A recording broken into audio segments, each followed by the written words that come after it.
Hello, everybody. Welcome again to another edition of BadgerBlitz TV. I am Jay Kokorowski, senior writer at BadgerBlitz.com, yourrivals.com, destination for all things Wisconsin athletics on the recruiting trail, inside Camp Randall Stadium, and of course, from the Kohl Center on the court there. Big game tonight. We're recording on Thursday evening, but we're talking some football. We're talking about a now former Badger. That is really weird to say right now, but we are joined by him. You're going to see some pictures up here on our YouTube channel. Of course, please like and subscribe us there, but you'll see right here, make sure we can get to it or not as my player is going to show. There we go. See number 9 for the Wisconsin Badgers and whatnot, and a lot of fun talking and catching up with him. Folks, we have Scott Nelson, now former safety for Wisconsin. If my computer actually gets to the point where they can see you now. Scott, man, it's great seeing you. It's great talking to you. How are you doing? Where are you at? How's everything going?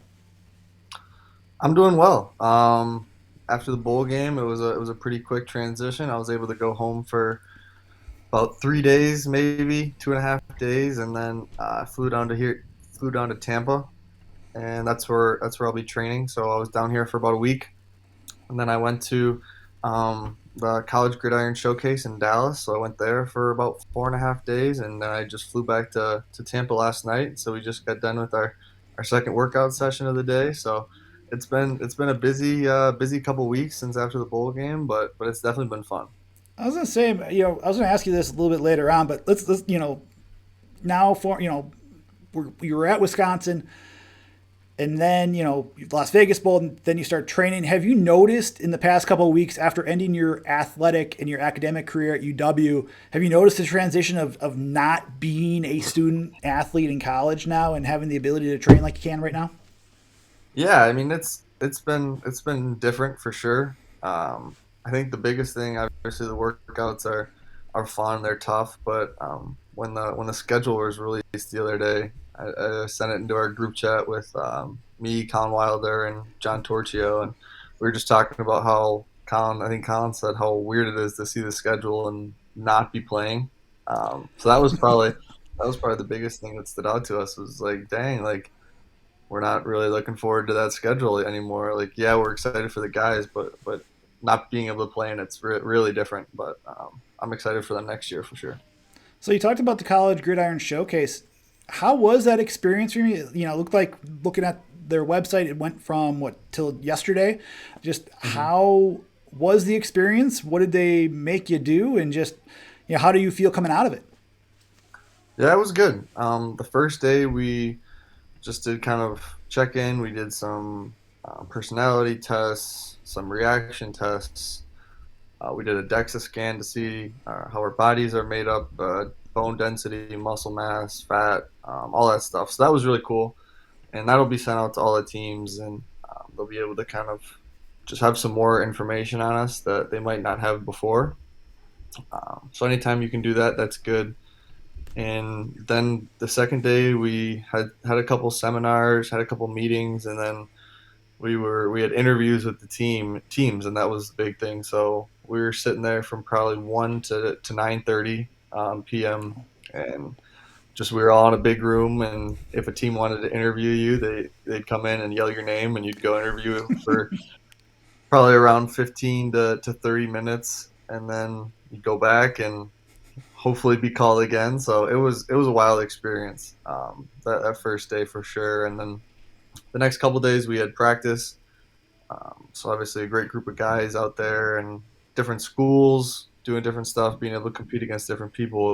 It was different, obviously from what everybody's used to, but it was fun and fun to be around different guys and interact with some of the guys you played against for a while, and just kind of have a different experience after the season. I wasn't really sure when I'd be suiting up again and playing ball, but that was definitely fun. And that night, same thing, five to 9:30, more interviews, and that was for the next couple days. So it was a lot. It was an exhausting 4.5 days, but it was really fun. It was fun to interview with teams and kind of be able to test your knowledge on some of the stuff they asked you on, and just get to know some of the scouts for sure. I was like, within that too, you talked about, with those NFL teams, just how many did you talk to, and just what was kind of some of the feedback? What did you take away from those experiences with those programs or those organizations? Yeah, I probably talked to about half of them, somewhere around there, and it was fun. I'll give a little shout out to Coach Leonard. His defense earns a lot of respect, not only in college but the NFL level as well. And being able to play that system kind of shows the knowledge that a lot of players have to have, and teams like that teams um, can we're able to see that hopefully that I understand the game pretty well, and I'm able to speak the game and understand what they do compared to what we do and how it's different. So that was really fun, and just kind of getting to know some of the scouts, getting to know what their organizations prioritize, and some of the foundations that they build their teams on. So it was a great experience to kind of be able to compare the different experiences. Some of the interactions were more just surface level background information, and then some of them went a little more in depth. So really fun experience. I mean, it was something like nothing I ever experienced really, and um, now it's just kind of more of a waiting game, and obviously until pro day and stuff. But for a while, you're just kind of sitting there like, all right, like I talked to this many teams, but I still have no idea what's going to happen. So kind of nerve wracking, but also it was very fun. Any way that they use you differently when you played defense, or when you were out there during practices or anything? Any way that they used you differently from the safety position that you were at Wisconsin? Um, when we would do one on ones in those practices, they'd make everyone go press slot receivers, which was different. I've never really done that, but it was fun. And you kind of were out there and like, hey, whatever happens, happens. I'm just going to go out here and try and make plays and be as consistent as possible. Obviously, it's not my best and most comfortable technique that I've played in, but you got to do anything to catch an eye. And if you were able to make a couple plays, then it was a good thing. And so, you're back now in Tampa, as you said, and what is where are you training at? What's the kind of the plan of action before pro day, like you mentioned, and just and how have you started ramping up even a day after being at the showcase? Yeah, so I'm down in Tampa, like you said, at Cooper Performance. Josh Cooper's a trainer, and he's been great so far. Just truly pushing us every day. There's not many easy days, and if it's too easy, he'll add something to make it harder. So it's tough. The first week, I was really sore. I was struggling for a while, so that was fun but painful at the same time. And so usually we'll have a morning session at like 8:30, and we'll do more technique, whether that's starts, top speed, change of direction, stuff like that. And then we'll have an evening or afternoon at about 2, and we'll do more of just like a normal lift type of progression. So usually Monday, Wednesday, Friday are legs, and then Tuesday and Thursday are arms.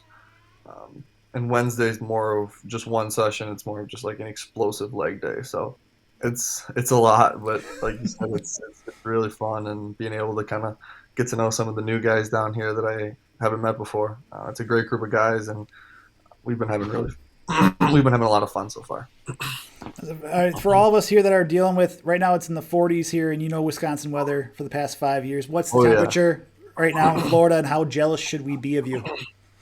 Right now it's a little chilly, I would say. 61 degrees. Just 61.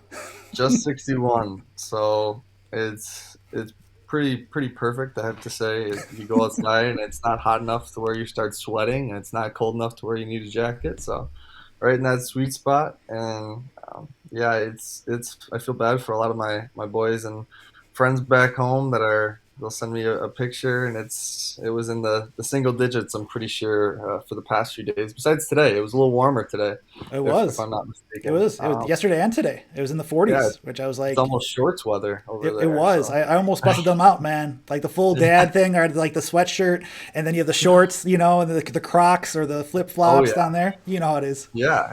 I mean, it's getting warm down there already. So You guys might be catching us down here. So I definitely cannot complain. I didn't bring a winter jacket at all. I think I brought a couple hoodies and maybe one rain jacket. So pretty much shorts all day long down here.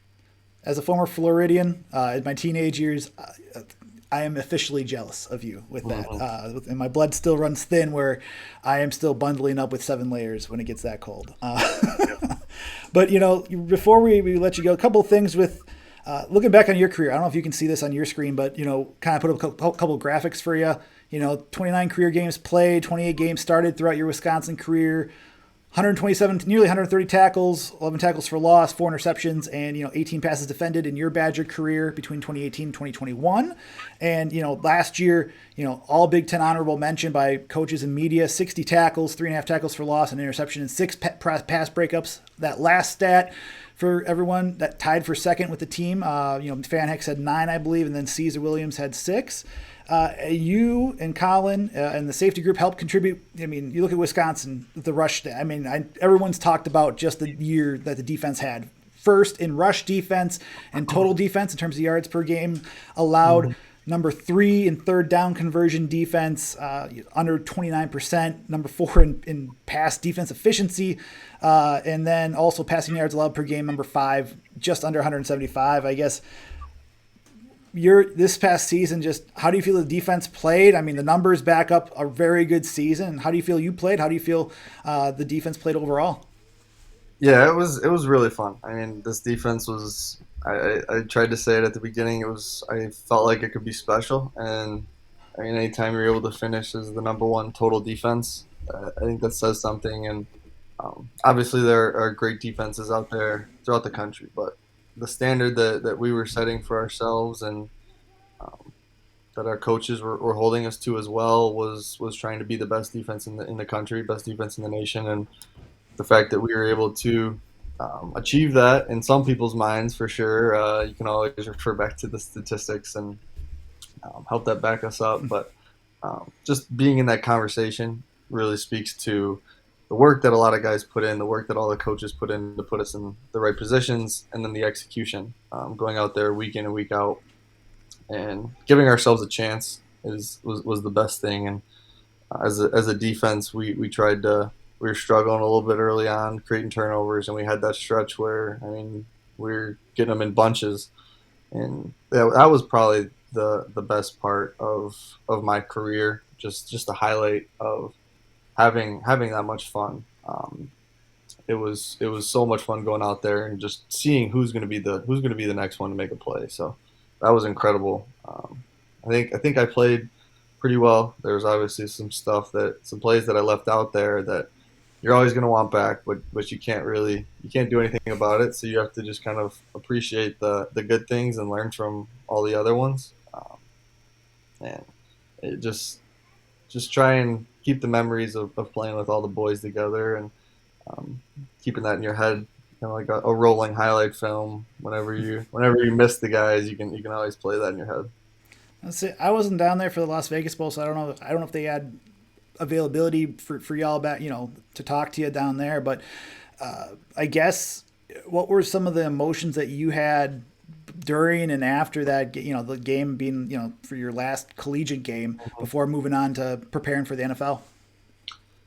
It was difficult. I think I've kind of felt a little extra on me with Colin not being able to play.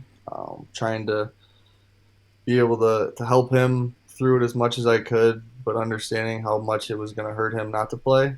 And so, I mean, obviously I'm close to him, and that kind of weighed heavy on me knowing he wouldn't be able to play. So going out there and ending on a win was huge. And Torch getting an interception on the first drive was classic Torch. It was done in Torch fashion, and it was great. It was obviously sad. It was sad in the locker room, sad leaving the field. Um, Torch wasn't acknowledging me or Colin in the locker room because he didn't really want to tap into that emotional side. Colin, on the other hand, Colin tapped into the emotional side Did he? pretty much the whole game. He was feeling it before the game, and he was crying and hugging everybody after the game. So Oh, he was letting it all go, and we were teasing him. Coach Leonard was teasing him, but It just shows the passion and how much the guys mean. It's not really even about the game at that point, but just being with the guys. And the last time you'll be able to put on the uniform with the people that you put so much time and effort in. It was difficult, and it's something that I'll cherish forever. I'm very glad that we were able to come away with the victory, because that would have been something that you had to live with for the rest of your life. But kind of say you went out with a win, and um, you're happy to leave with your boys like that.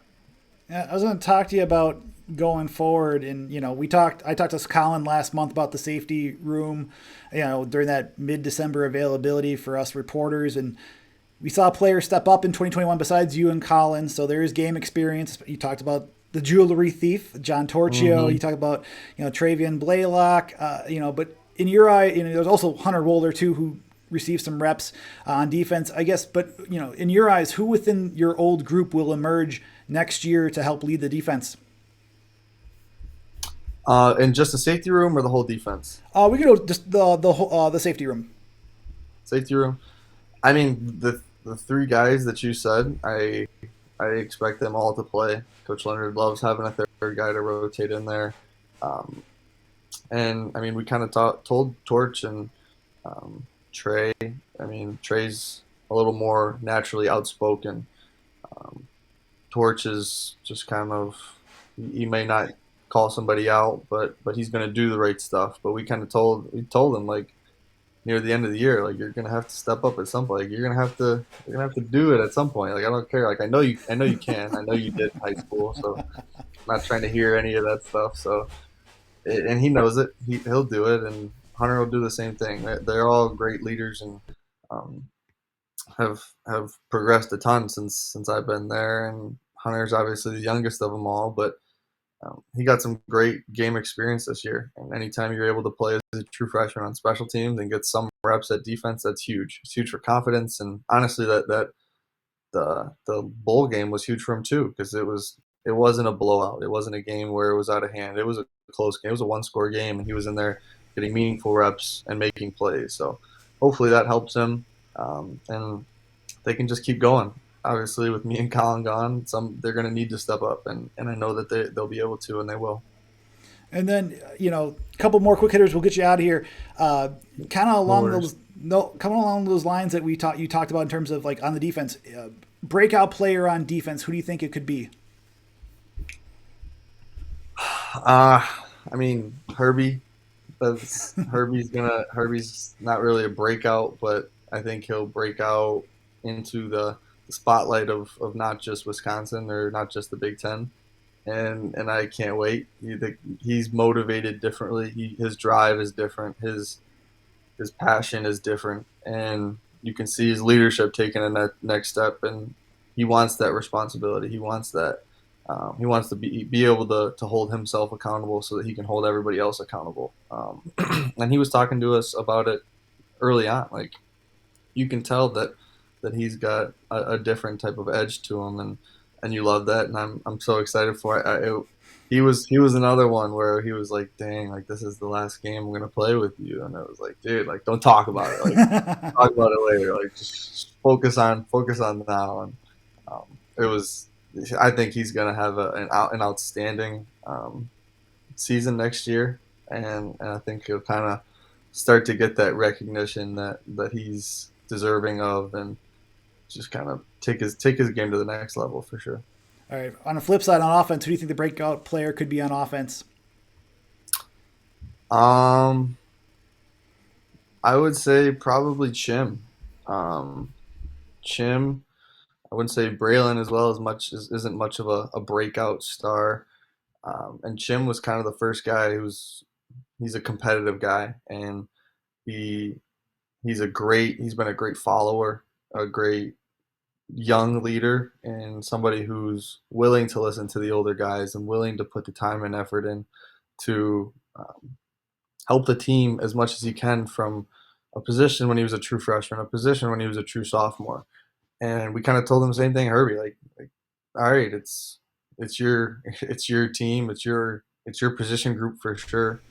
What are you going to do with it? Like, don't let the standard drop. like you set the standard, and that was what we were big on, especially safety room and the defense, just setting the standard and raising the standard. Don't settle, always push to raise it. And he puts the time in, he puts the energy in, and he has that passion, that drive that will push him further. And I think the more opportunities he's going to get, the more that he's just going to continue to make plays. Last quick hitter. What's your favorite restaurant you're going to miss here in Madison? Favorite restaurant? Mad Seafood Boiler. That one, me and Collin would go to pretty much anytime we didn't have a workout the next day. Um, Nice. get a pound of shrimp, get it spicy, and it's incredible. Man, we would go there for birthdays, for Christmas, holidays, when everything else was closed. We would go there for anything. So if you like seafood, if you like spicy food, I highly recommend Mad Seafood Boiler. Excellent. Then the absolute last thing, what's next for you? And I take it more training, and then what's next for evaluations? Is pro day going to be the next type of evaluation you'll have coming up later this year? Yeah, probably. That's what it kind of we're planning on and we're training for is just continue to work out, to train, get as fast and strong as possible. So when pro day comes around and I can hopefully test as well as I'd like, you put that out there and you combine that with the interviews that I was fortunate enough to have, and hopefully the some of the tape that I've been able to put out there, a combination of those things will just give me a chance to get a chance. Give me a chance to have a chance to have a chance. That was what Coach Chris would say all the time. So that's kind of what we're looking for right now, and just trying to take it one workout at a time. We can't look too far, or else the workout right in front of you will punch you in the face. So, yeah, just trying to appreciate it, trying to enjoy the nice weather as we alluded to earlier before we're coming back to Wisconsin, and it'll be mid-March, so hopefully it won't be too cold, but Not too cold. You I'll never be know. prepared for it. So, that's kind of the plan ahead. Excellent, man. Well, it's been a pleasure covering you for the past 5 years here in Wisconsin, man. Thank you for talking to us for all of our availabilities, whether win or loss. Good question, or what question was that? So I appreciate you making time for us throughout your years here in Madison, man. Best of luck. Warmest wishes, man. Looking forward to seeing you. Hopefully they'll let us in on Pro Day this year, and so hopefully we'll be able to catch up then. Yeah, definitely. Sounds good. Thank you very much. Well, thank you, Scott. Folks, that's Scott Nelson. Real quick, tune in more from BadgerBlitz.com, BadgerBlitz TV. We have a lot more coming this week, next week. Make sure you hit that like and subscribe button. That's how we continue to grow the product and bring you this unique content. So we'll have more probably the end of this week and into next week. Stay tuned. We'll talk to you later on BadgerBlitz TV and BadgerBlitz.com.